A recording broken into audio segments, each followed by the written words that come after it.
Lennox Lewis was only the third heavyweight champion to defeat every opponent he ever faced, including rematches against those who beat him, and the last man to be considered the undisputed king of the Glamour division.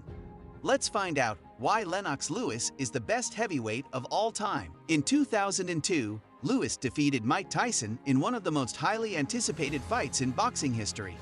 Prior to the event, Lewis was awarded the Ring Magazine heavyweight title, which had been discontinued in the late 1980s.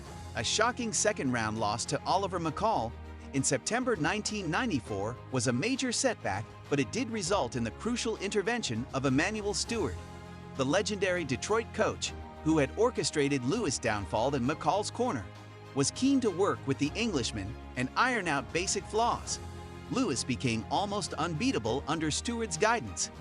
His balance improved, his combinations were crisper, and an omnipresent left jab altered the features of contender after contender.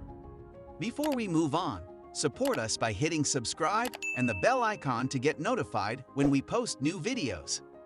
Now, let's get back to our topic. Lewis reclaimed the WBC title with a revenge win over McCall in 1997 and unified the crown in his second fight against Evander Holyfield nearly 3 years later. Their first bout was declared a draw, although the consensus was that Lewis had won with room to spare.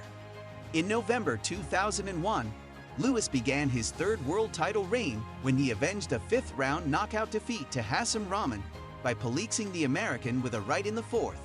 He was now at his peak and closed out a glorious career with lucrative victories over Mike Tyson and Vitaly Klitschko. This is a bit of a fantasy, as at the heavyweight division, anybody can be knocked out with the right punch. But Lennox Lewis, with his size, boxing, IQ, and strength, beats any heavyweight more times than not. A lot of so-called all-time greats was good fighters with personality or a backstory and didn't always have the skill to be called an ATG like Julio Cesar Chavez, Rocky Marciano, or Mike Tyson. For example, JCC had the basic Mexican style of fighting where you take 2 to 3 shots to land 1 shot. Anybody with that style should never be considered an ATG, but because he over 100 fights, he caught the public's attention. Rocky Marciano fought in a primitive era of boxing. Marciano had absolutely no defense, and although he was tough, his flat-footed, easy target way of going about things would get him killed by good heavyweights like David Tua or Ernie Shavers. The sheer volume of top-level wins keeps Lewis above Fury.